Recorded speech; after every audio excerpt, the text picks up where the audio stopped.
What's up guys and welcome to Know Everything. Today's video is going to be unique because it's not going to be on any topic or anything. It's based on my analysis. This video is based on my pure analysis on how India is going to be the next top superpower in the next 10 years.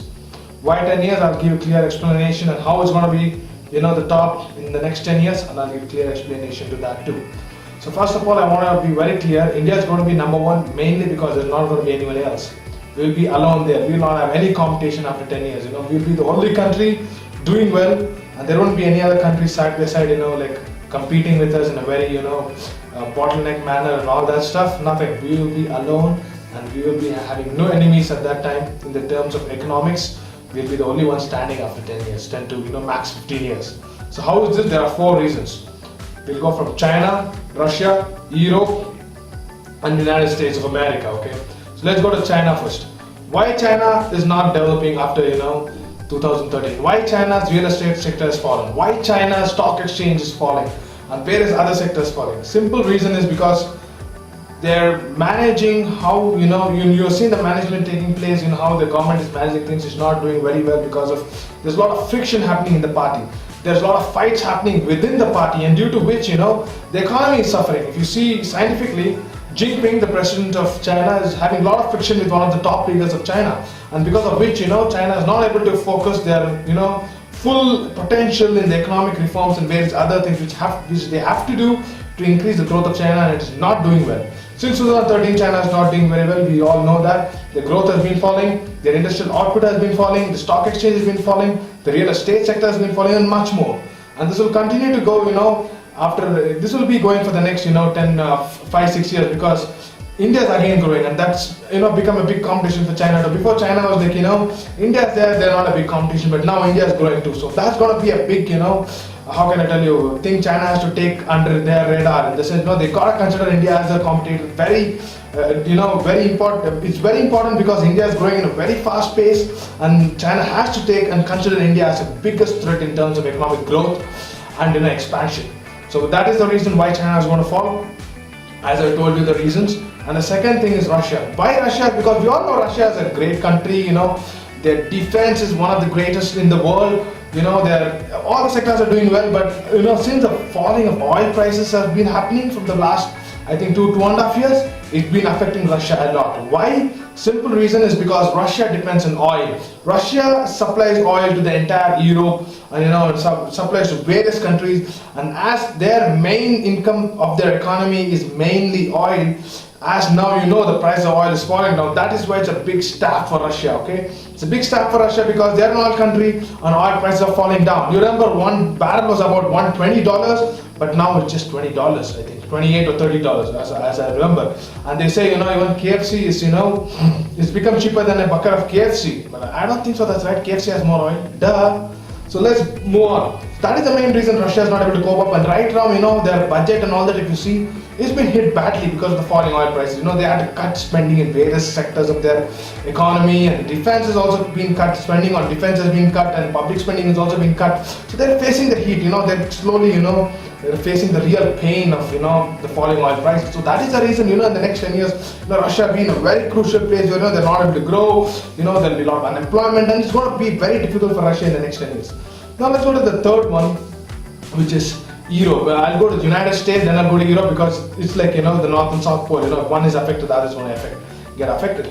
So the next thing is United States of America. Why United States of America? I'll tell you. See, US has been acting like a big brother from day one. Okay, from the 1970s, after they won World War II, they've been having a lot of ego, spending in space and all that stuff. But really, I'll tell you what, they've been taking a lot of loan from a lot of international banks. They've been taking loan, they've been taking a lot of loan from the public by, signing various kind of bonds and all that.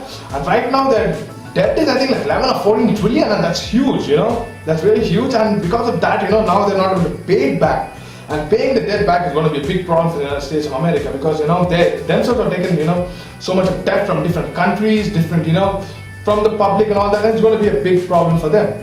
And that's why I should remind you guys, in United States, development has reached the peak, everything is at its peak there, just like Europe. I'll get to that soon. It's like that. And the next thing we see about US is, they've taken a lot of loan from China too, $2 trillion. They've taken a lot of goods and they've not yet paid them yet. And China is very clever. They're very, very clever. They don't want to, take all the money from US. Simple reason, their currency will be devalued. So that's the reason. So US has been taking a lot of loan, giving countries in, a lot of aids and all that stuff. But they're in huge debt. That's why, the next president is who's going to come. Is it Donald Trump or Hillary Clinton? Whoever it is, they got to do a very, very, how can I tell you, solid economic reform to make sure that, US is still in the track because the growth rates are falling and much more. And the last thing is Europe. Europe has reached its peak, my guys, my friends, In development wise, it's reached a peak and, everything there has its peak. And there's nothing there to invest there. Everything is already there. That's one thing. And the second thing is debt problem again. Entire Europe is under debt, if you see. It's going to be a domino effect because first, Greece fell. After that, it's going to be Italy. Then other low-lying countries. Then after that, France. And one fine day, Germany is going to fall. So every country in Europe is taking debt, and that is going to be a very big factor in deciding how the growth, how the expansion of the economy is going to be in the next 10 years. As far as I know, in the next 3 or 4 years, Italy is going to fall. I can guarantee and write and give you that because it's going to create a domino effect, Greece falling out, Greece bailing out, then it's going to be Italy. There's a lot of countries there who have not, how can I tell you, paid their debts, and it's affecting people because government are trying to squeeze it out from people. That's why in Europe, unemployment rates are skyrocketing. I think in Greece it's like 60 to 65%. And the banks are not willing to give loan because the simple reason they can't get it back. And they don't, they don't want to take risk in giving it to businessmen again because, that how can it return from them is going to be very less. So that leads to, if there's no loan, business cannot take, if there's no bank, if the banks are not giving loans, businessmen cannot, take any loans, obviously, because of which they cannot expand or they cannot pay their old debts. Because of that, it creates a cycle, because of that, they'll have to remove employees to pay the debt to the bank, and it's like a big chain, it keeps on going, and at the end of the day, it hits the economy. So this are the 4 reasons why India is going to be number 1 in the next 10 years.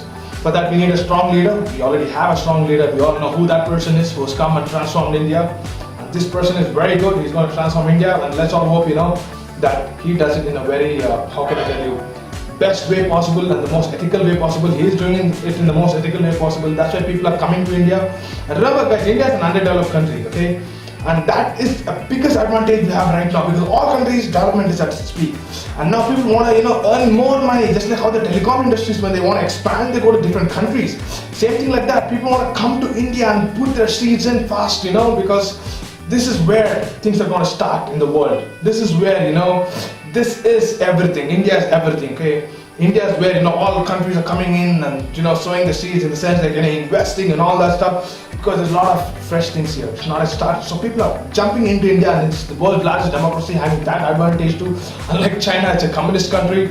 So, I can speak for hours, but, these are the main key points. We have a great leader, there's underdevelopment, because of that, there's a lot of developing happening, and because of that, you can see the, output through growth. The growth is so high, people coming in and doing a lot of stuff.